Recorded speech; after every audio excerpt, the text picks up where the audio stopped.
Andy Cruz shares a working studio with Christopher John.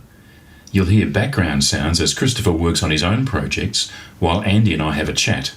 Andy talks about his current lead light project and why he loves working with glass. This is part of a series I'm working on for the front of my house at the moment. It's about, there is 11 panels going across the top of the front of my place. It's in fairly muted tones and a lot of different, just clear, different textures of clear. Because there's quite a lot of foliage and it's a south facing, so just trying to get as much light as possible through the front there. Yeah, it's basically, I suppose it's kind of a canopy of organic kind of foliage shape. Yeah. So what influences the choice that you make as to which kind of pattern that you use? It just kind of grows organically, and I'll try a few different designs and kind of work it over and over until I come up with something where I'm happy with, I guess. Yeah. So, but most of my work is in a fairly similar style. Where do the ideas come from?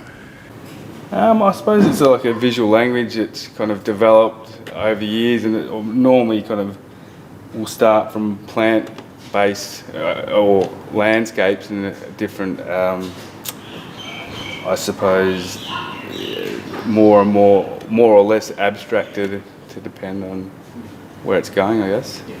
What was the attraction that drew you to working with glass?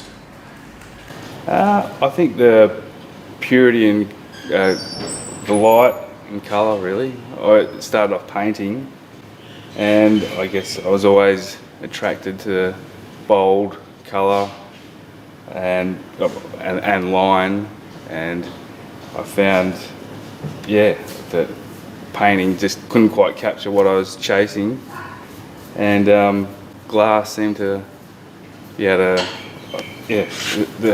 medium that suited me most, really. Yeah. Your work's got a very striking strength of colour and borders and things. They sort of work together to create the shape.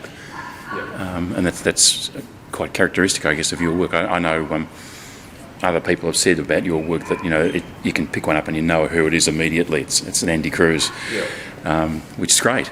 Yeah. I like that it is kind of a signature kind of style. Yeah. What about the practicalities of what you do? I mean, there's a lot of techniques to learn over the years. I guess, do you keep exploring new techniques, or?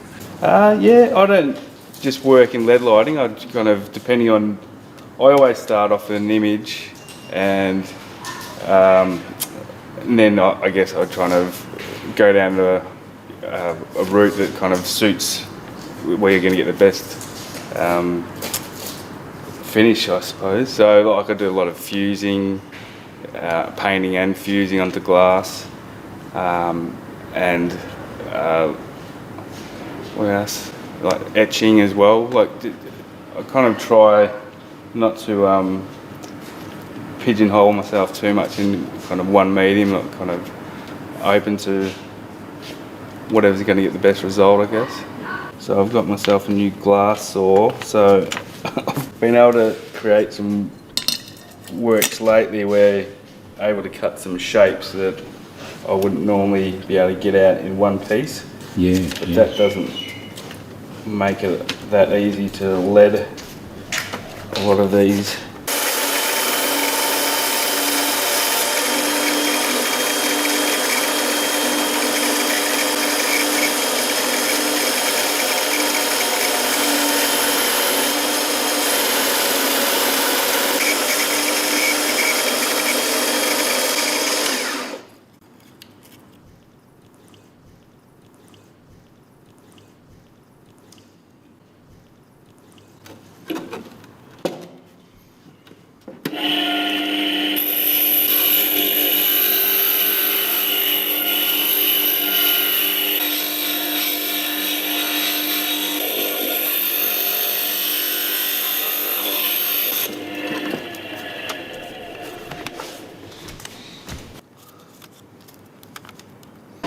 So, how long have you known Donna? Probably at least 10 years, I think. Yeah. Has she been, important in your development of the work? Yeah, definitely. She's always been a great supporter, and I think she does amazing work for Glass in Australia. So, no, she's tireless and amazing. So, yeah, no, she's been incredible for the architectural glass in Australia, for sure. How is architectural glass in Australia? Is it in a decline, or is it building up a little bit? Or I don't think enough architects give it enough thought to, on the whole. For us at here, a lot of the times it seems to be a bit of money at the end of a job, not really kind of thought of in the context of the whole design at the start of a job. So I don't know, hopefully through this new course at Melbourne Poly that you get there seems to be a lot of people interested in doing the course, and there seems to be some talented young people out there, so hopefully we can grow. Great. Yeah. So where did the idea come from for the piece that you've done for Melbourne Design Week? A lot of my work is based on plants and the flowers, so it was basically a drawing that's just evolved, and I suppose it's not too much to... It certainly works. It's a very striking piece, and the video looks great. Yeah, yep. Yeah, no, I like the idea of the crazy frame and not being contained into a rectangular space, but yeah, I suppose most of my work is it's all kind of like it's continued to grow from the language, I guess, over years, and the characters, and a lot of the same language, I guess, is followed through. It kind of just evolves Yeah. from piece to piece. Yeah. What's it like financially to work in this sort of game? As an independent filmmaker, I know it's tough from what I do. Yeah, well, How do you balance the books?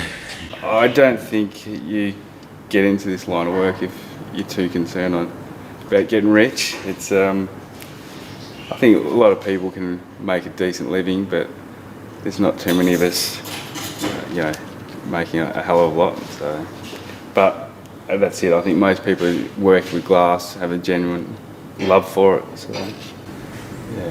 You kind of can't do anything else. You just have to do it. Yeah. Yeah.